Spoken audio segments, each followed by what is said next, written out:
De nous avoir choisi, Madame, Messieurs. Nous sommes mardi 1er novembre. Cette émission revient exclusivement sur la situation sécuritaire très volatile dans la partie est du pays, aux abords de Goma, Rutshuru, Dioba. On en parle tout à l'heure. Quel est l'état de la situation sécuritaire aujourd'hui dans cette partie de la République? Vous le savez, le gouvernement a expulsé les diplomates rwandais depuis hier. Vincent Karega a quitté les sols de la République démocratique du Congo. Il est rentré chez lui au Rwanda, en passant bien évidemment par les Congo-Brazzaville. Il a traversé le pôle hier. Et vous avez suivi aussi cet appel du gouverneur militaire Constant Makomba qui appelle la population du Nord Kivu en général et celle de la ville de Goma à la vigilance tout azimut, mobilisation générale. Il faut plus faire des manifestations pour permettre à l'ennemi de pouvoir infiltrer les positions dans la ville capitale du Nord Kivu, c'est-à-dire la ville de Goma. On dit, selon ces communiqués, que les forces armées de la République démocratique du Congo sont en train de pouvoir gagner du terrain, mais aussi renforcer leur position. Le moral, selon le ministre porte-parole, Patrick Muyaya, qui l'a dit hier lors de son briefing hebdo, est au zénith et l'état-major général ne résigne pas sur les moyens pour appuyer les forces combattantes qui sont en ligne de front. Quelle est la situation tout à l'heure? Après cette rupture diplomatique, qu'est-ce qui reste encore à faire? C'est la fermeture des frontières. Qu'est-ce qui reste encore à faire? C'est des questions et que des questions. Aujourd'hui, on en parle avec celui qui fait maintenant son comeback sur ce plateau de kiosque. Après plus de 2 mois et demi, il nous a quitté. Patrick Yali, bonjour et bienvenue. Bonjour Serge. Ouf, en tenue de combat. C'est expressif. Longue absence sur le plateau de kiosque. Oui, j'avais fait un déplacement. J'étais à l'extérieur du pays. J'étais un peu convalescent à mon retour, mais je suis ravi que vous fassiez encore appel à moi pour malheureusement, hélas, commenter une actualité qui n'est pas heureuse. Mais bon, on va quand même essayer de donner notre modeste point de vue. Merci beaucoup à vous. Allez, l'autre titre de l'actualité, c'est le budget de la République démocratique du Congo. Sama Lukonde, ministre Jean-Michel, il retourne tout à l'heure à l'Assemblée nationale pour répondre aux préoccupations des députés nationaux soulevées lors de l'économie, consacrée au débat général sur l'économie du budget. On parle de 14,6 milliards de dollars américains. C'est vrai que certainement la question du budget va occuper essentiellement une bonne partie de cette plénière, mais également l'affaire de l'Est. Certainement que certains députés n'hésiteront pas à y revenir en faisant des motions pour partager des infos, pour partager des éléments d'information qu'ils disposent en ce qui concerne cette agression rwandaise. Walter Kouy, bonjour. Bonjour Serge Kabongo, bonjour à Patrick Yali que j'ai vu, ça fait très longtemps. Vincent Karega qui a quitté les sols congolais hier, en principe, il devrait en avoir 48 heures, mais aussitôt informé, notifié de son expulsion. Apparemment, l'homme était déjà informé tous les week-ends qu'il devrait quitter, vu cette sommation du Conseil supérieur de la défense. Il est parti. Est-ce qu'on peut dire qu'il y a maintenant rupture de relations diplomatiques? Non, il n'y a pas eu rupture des relations diplomatiques parce que ça n'a pas été dit, ça n'a pas été déclaré. Les relations se poursuivent, elles continuent, mais ce sont seulement les numéros 1 des 2 missions diplomatiques qui ont été rappelées chacun dans son pays, le droit de la réciprocité, bien que notre ambassadeur ne soit pas encore là, mais celle qui faisait, qui était d'office chargée d'affaires a aussi été rappelée en République démocratique du Congo. Mais tous les restes des services continuent parce que vous avez vu la photo que l'ambassadeur Karega publie sur son compte Twitter avec ses collaborateurs qui sont restés ici. C'est le cas de notre chargé d'affaires à Kigali qui est rentré, mais les autres personnels, les autres diplomates en poste à Kigali vont continuer le travail parce qu'il n'y a pas encore rupture du diplomatique et ça se passe toujours comme ça. Tout le monde rentrerait au cas où il y aurait rupture diplomatique. Là, on ferme les ambassades.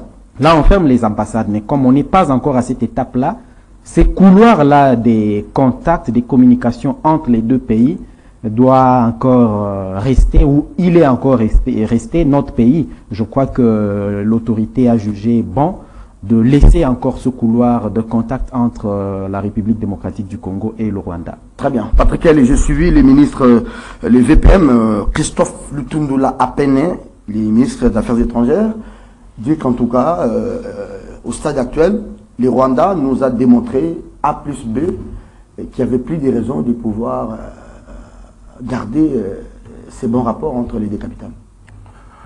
Bon, le Rwanda a manifesté beaucoup de, je dirais, même pas de mauvaise volonté, des contours des contours mesquins.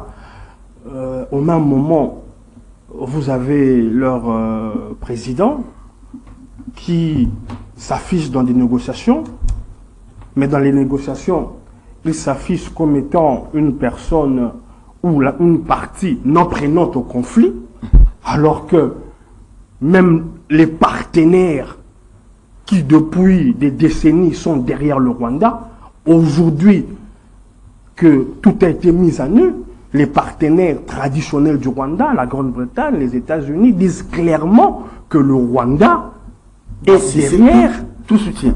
Le M23. Oui. Dernièrement encore, les représentants n'ont pas hésité à indexer le Rwanda. Mais, comme vous l'avez dit dans l'avant-propos, mais cela ne suffit pas. Cela ne suffit pas. L'escalade continue. L'escalade continue. Maintenant que plus personne n'ignore, même les partenaires qui jadis prenaient le Rwanda et son président pour les modèles, maintenant que tout est mis à nu, que ce soit la communauté internationale, que ce soit notre propre gouvernement, quelle attitude adopter vis-à-vis du Rwanda, plus particulièrement des dirigeants rwandais, notamment en tête M. Kagame. Et des soutiens de ce Rwandais aussi.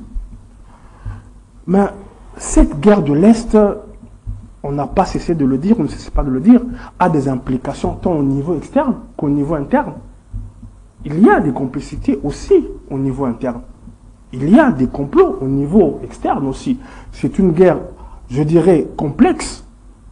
Et je ne pense pas, à mon humble avis, que les réponses à y apporter pour rendre soluble la pacification de l'Est sont à trouver dans un coup de baguette magique. Très bien. Alors, on va évoluer un peu dans la réflexion. Pourquoi n'est pas... J'ai vu dans les communiqués signés par Lutundula, on rappelle celui qui faisait office de notre ambassadeur. Le chargé d'affaires. Le chargé d'affaires, merci.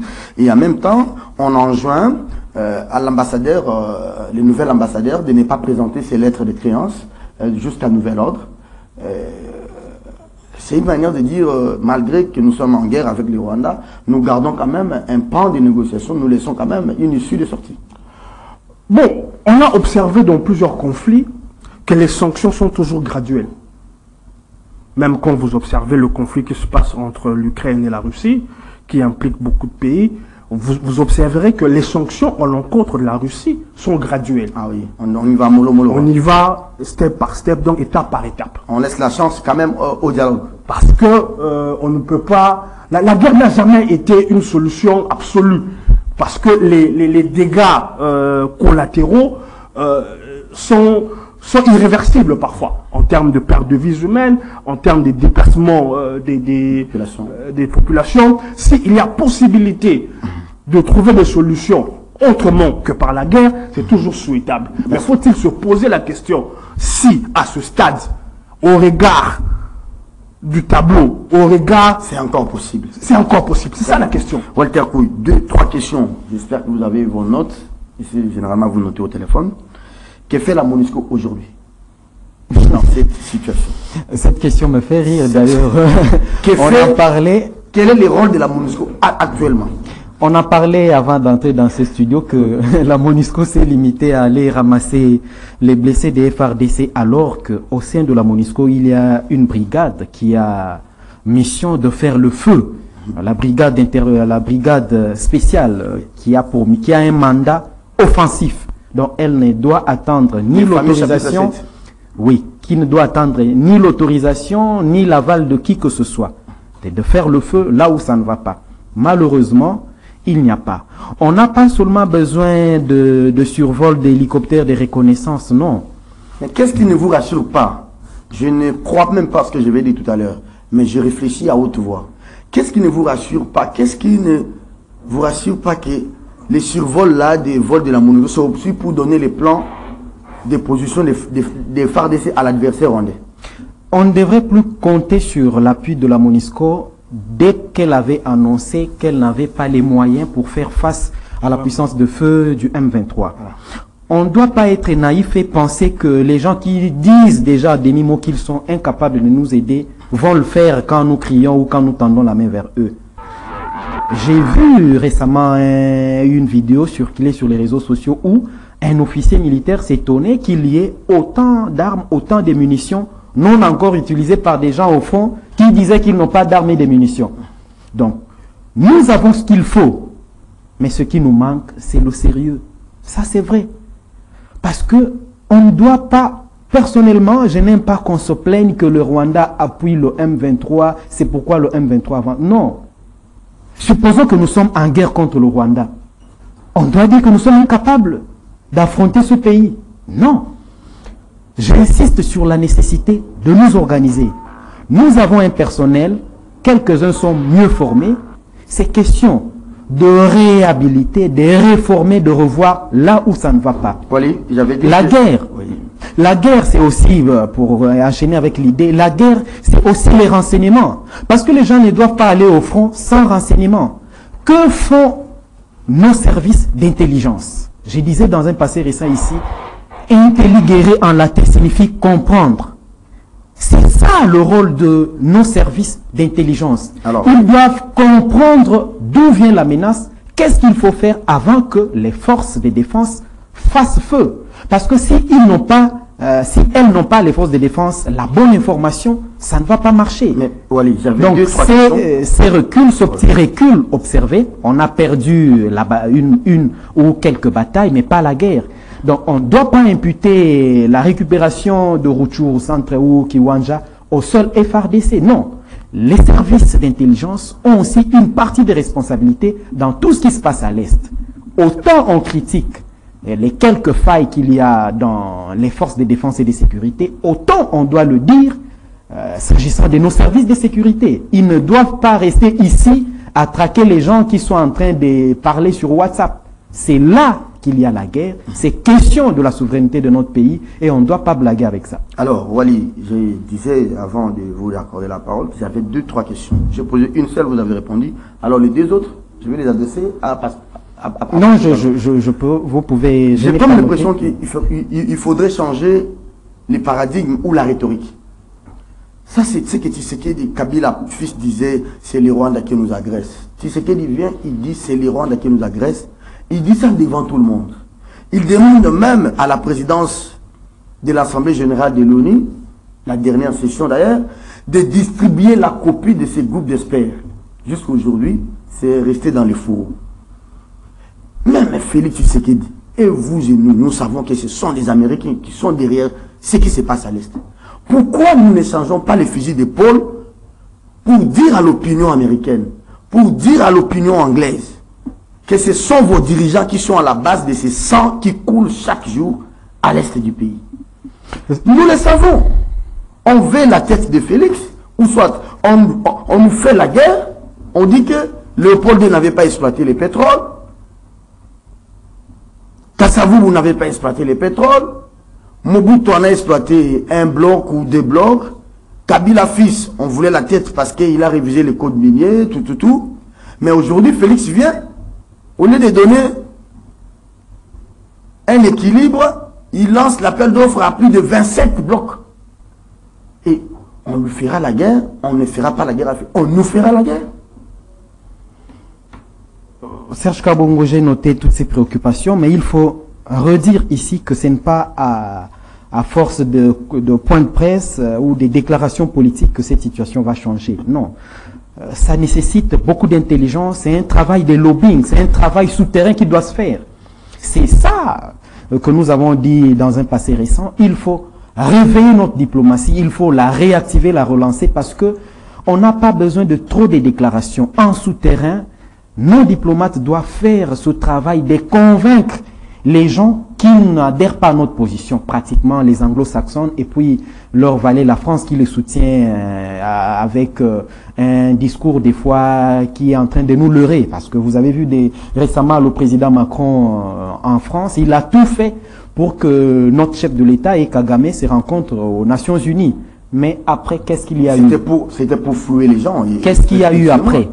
Donc, la nécessité aujourd'hui, toutes les intelligences, toutes les synergies doivent être orientées pour convaincre Américains et Anglais pour faire sauter ce verrou, parce que c'est le dernier verrou qui nous reste au Conseil de sécurité. Dès qu'on va faire sauter le verrou, soit américain, soit anglais, nous avons déjà la Chine et la Russie qui sont pour qu'il y ait levée totale de l'embargo. Je crois que au jour où nous allons arriver à convaincre ces gens-là, ça sera un début du changement. Parce que on ne doit pas se contenter des communiqués que publient les sénateurs américains ou même, j'ai vu un autre récemment ici par l'ambassade, condamnant tout ce qu'il y avait comme... Non, on ne doit pas être berné par ces communiqués. Il faudrait que la position, la situation... Ce que nous avons, c'est que le communiqué ou le rapport des experts, comme l'avait demandé le président de la République, soit distribué. Ce sont les États-Unis qui bloquent.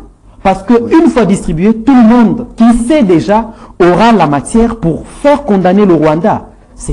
C'est pour ça que le Rwanda... Les États-Unis savent que c'est santé, ils sont derrière le Rwanda. C'est le cas pour le rapport mapping. Oui. On n'a jamais voulu, ou pas on, les États-Unis et les Anglais n'ont jamais voulu qu'il y ait débat sur ça parce que ça va nécessiter ou ça va aller automatiquement aux sanctions contre le Rwanda, et c'est tout ce qu'ils ne veulent pas. Mais nous, que devons-nous faire par rapport à ce blocage? Il faut activer tous les mécanismes, tous les lobbying possibles. Patrick. Pas de lobbying politique pour des élections ou des lobbying électoralistes. C'est une question de souveraineté. Notre pays est en danger. On ne doit pas continuer à dépenser autant d'argent pour la guerre. On a besoin de l'argent, cet argent-là pour l'investissement. Qu'est-ce qu'il faut faire? Les intelligences doivent réfléchir pour arriver à convaincre Américains et Anglais pour que ce verrou soit levé afin que la situation soit totalement ouverte et à notre intérêt au sein des institutions des Nations Unies. Qu'est-ce qui a changé de 2019 janvier en 2022? Comment expliquer cette accalmie quand Fachi arrive au pouvoir? Et comment expliquer la reprise des hostilités? Qu'est-ce qui a changé? Ça, c'est la première question. De deux, qui sont aujourd'hui nos alliés? Que ce soit au niveau de la région, la sous-région, que ce soit même au niveau de la communauté internationale. Qui sont nos alliés? Qui sont avec nous aujourd'hui? Je me souviens encore un compatriote à Goma qui disait, nous avions compris que Félix a fait le tour du monde. Il a donné ce qu'il devait donner, parfois même en contre-pied avec ce que l'opinion congolaise avait pensé. Mais finalement, on a compris que les gens n'étaient pas dans sa logique. Est-ce que nous avions compris et comment est-ce que nous devons maintenant nous comporter? Des questions pertinentes. Récemment, vous avez vu Charles III, avant qu'il ne devienne président, il s'était rendu au Rwanda. S'est incliné dans ce qu'on appelle le mémorial des victimes. Il y a bien des personnalités de haut rang qui, par période cyclique, font le tour là-bas et s'inclinent devant le mémorial des victimes rwandaises. Le Rwanda, aujourd'hui, dans la sphère internationale, est perçu comme, je dirais, des victimes, des persécutés. Quand vous avez une personnalité comme le prince Charles, qui a toutes les informations, qui est l'une des personnalités le mieux renseignées, se déplace au Rwanda, s'incline devant ce mémorial en compagnie de M. Kagame. Cela veut dire que M. Kagame a bonne presse pour eux. C'est le prince Charles qui fait le déplacement. Mais vous aussi avez fait déplacer le roi ici, non? Le roi de Belgique. Le roi de Belgique n'a pas le même poids en termes, je dirais, de puissance diplomatique que le prince Charles devenu aujourd'hui roi. Ceci pour dire quoi? Dans l'opinion le Congo ne pèse pas. Kagame a su implémenter dans l'opinion que le Rwanda est un pays qui a été victime et que le Rwanda est en processus de cicatrisation. Des plaies encore béantes. Des plaies, rappelons-nous, qui ont été causées par Kagame qui est au pouvoir. Kagame lui-même. Ça, on ne le dit pas assez. Kagame lui-même et ceux aujourd'hui. Quand vous lisez Charles Onana, vous lisez tout le monde. Permettez-moi de C'est la troupe Kagame armée par l'Ouganda qui a lancé l'assaut sur l'avion de Abiyarimana. Permettez-moi de cheminer. La France dont vous parlez a joué un rôle passif. Non, un rôle complice dans les génocides qui s'est passé. Oui. Au fait, la France... Et elle s'est fait mauvaise conscience aujourd'hui. Vous faites bien d'utiliser les mots qu'il faut. Donc, il est difficile aujourd'hui pour la France, pour certains pays qui ont joué un rôle nuisible, néfaste, de vouloir sanctionner le Rwanda.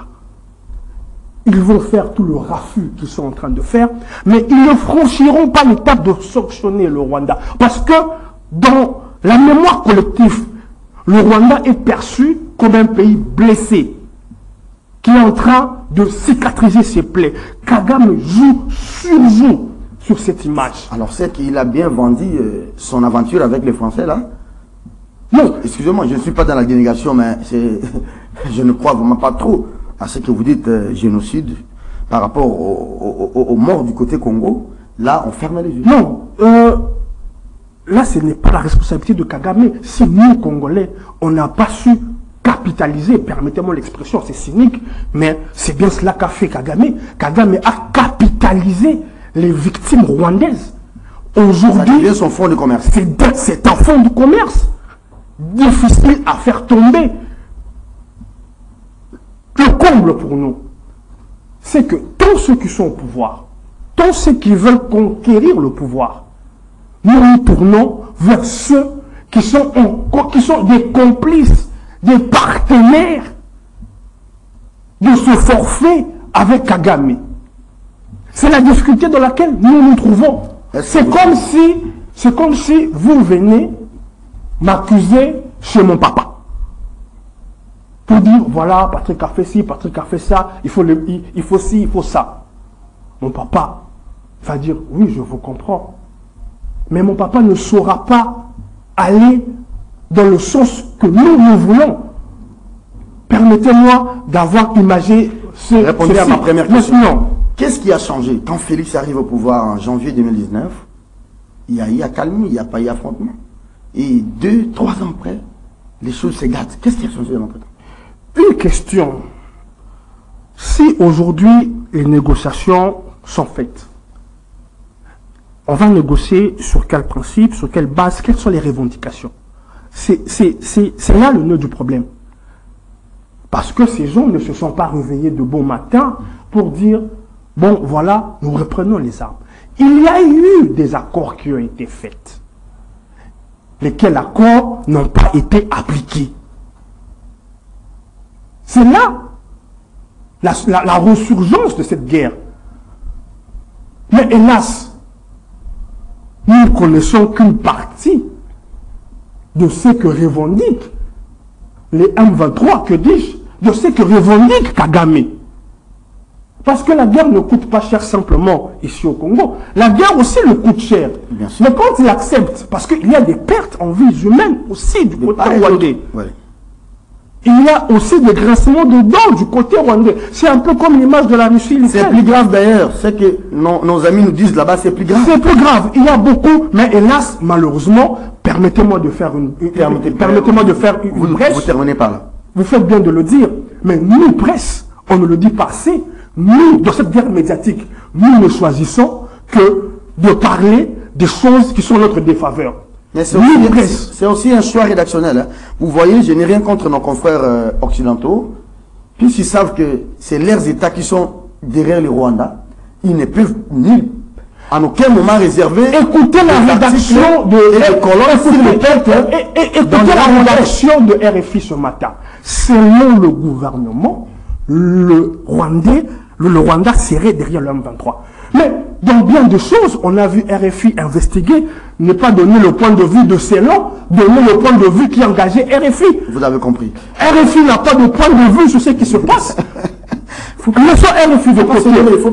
Quelle est notre responsabilité? Faisons le boulot. S'il te plaît, Serge, s'il te plaît, qu'on nous-mêmes, prenons une image d'un soldat visiblement ivre et certainement manipulé.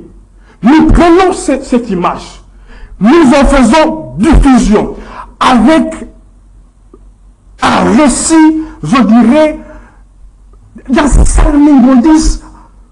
merci. Après, nous nous étonnons que la presse étrangère joue le rôle de l'ennemi. Alors que nous-mêmes, nous faisons pire. Peut-être que maintenant, c'est la prise de conscience. Peut-être. Moi, j'ai vu, il y a eu deux images. Permettez-moi. Non, vous aurez la parole. Non, je finis. Ça me permet de vous apaiser. Non. Ça me permet de vous apaiser. Je vois la fibre patriotique se réveiller en vous, vous risquez de déborder.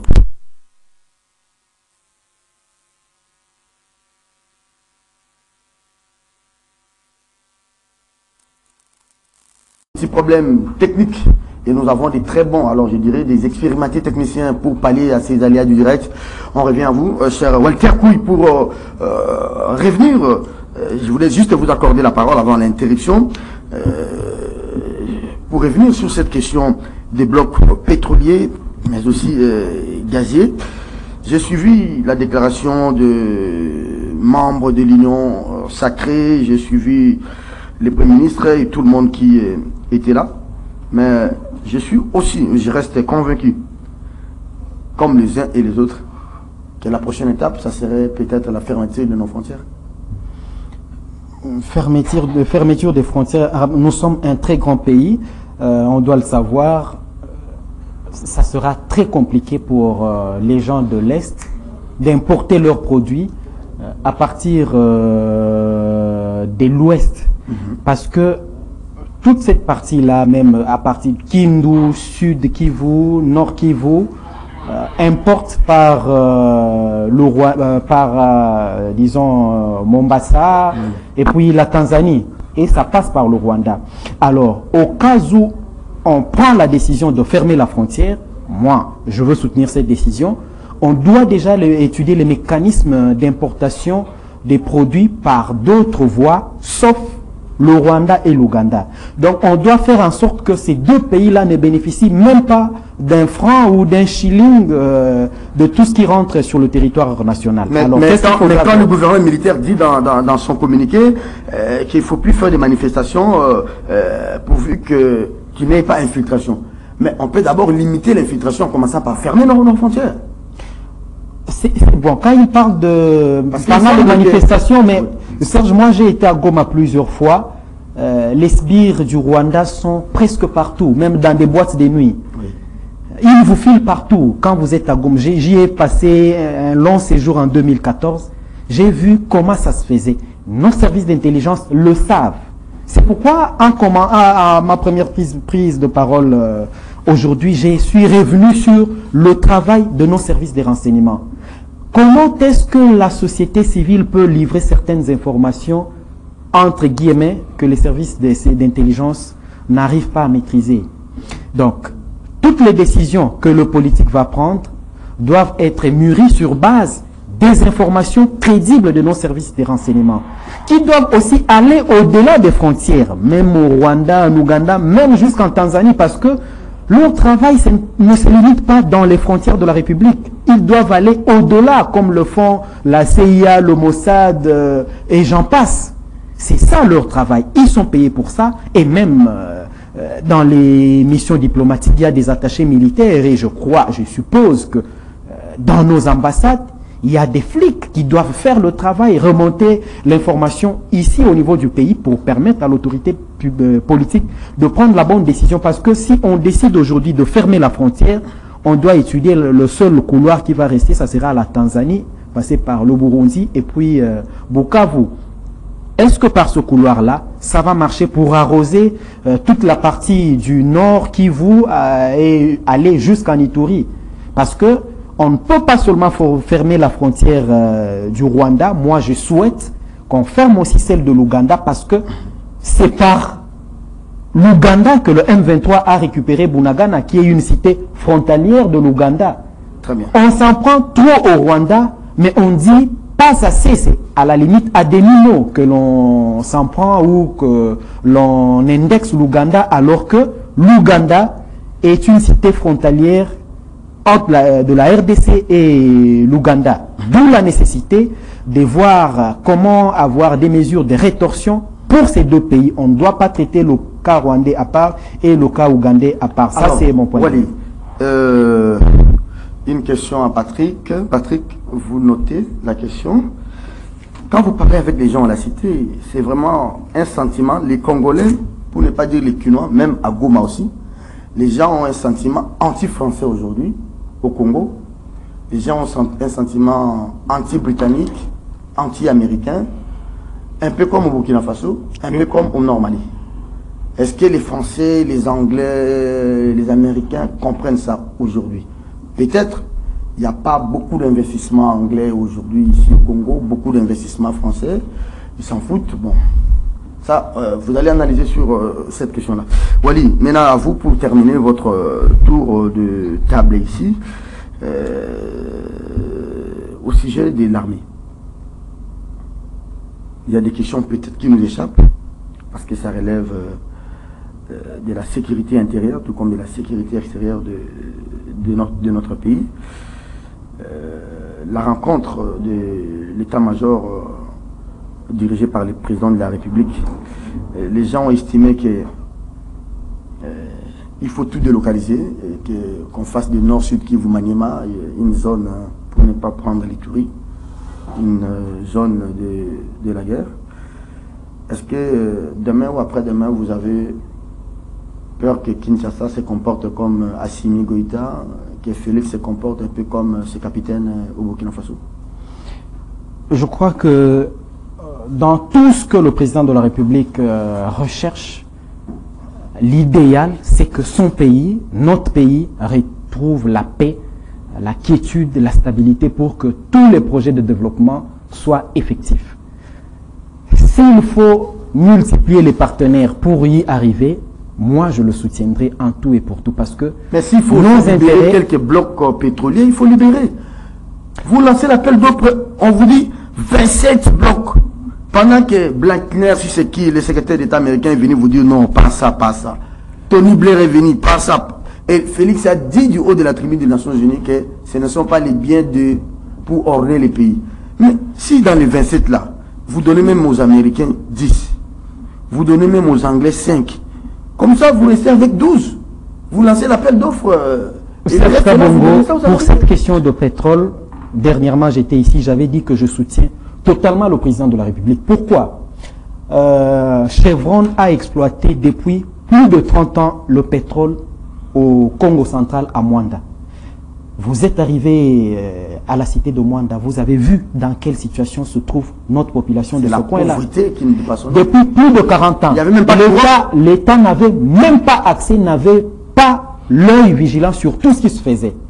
Chevron a exploité autant d'années. Même la voie qui mène de Boma à Mwanda, c'est Kabila qui a réhabilité en peine ce qui est venu parachever. Et pas par l'argent du pétrole de Mwanda, non. Les Américains avec Chevron sont partis, ils ont vendu à Perenco aujourd'hui. Nous avons appris qu'il y aurait accord pour que 10 millions de dollars soient rétrocédés à la province du Congo central pour les projets de développement. S'agissant de ces blocs pétroliers, ils appartiennent à la République démocratique du Congo et c'est à la RDC de les gérer de façon souveraine. Je ne dis pas que nous avons toutes les capacités pour nous défendre. Non, je sais que nous n'avons pas plusieurs tours dans nos manches. Nous sommes assez limités. Mais sur cette question, nous ne devons pas subir le dictat aussi bien des Américains que des Britanniques. Pourquoi? L'appel d'offres était public. S'il y a des sociétés américaines qui voulaient acheter ou souscrire à cet appel d'offres, à eux de venir. Ils ne doivent pas vouloir à tout moment qu'on leur offre toutes les facilités pour qu'ils bénéficient des 80%. Mais ils sont capables que ce soit les Américains, tout comme